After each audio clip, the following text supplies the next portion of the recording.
التنظيم وفي التعبير. ولذلك نحن سنستمر في نضالنا وفي كفاحنا، ولن نتوانى ولو للحظة واحدة في الاستمرار في هذا الخط، خط المقاومة السلمية المدنية حتى إسقاط الاستبداد والفساد.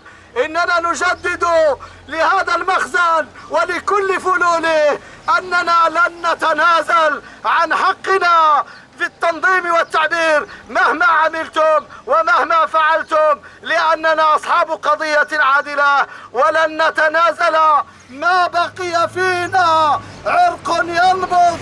سنواصل الكفاح وسنواصل النضال، وسيستمر عطاؤنا لهذا الشعب المغربي ولهذه الأمة العظيمة.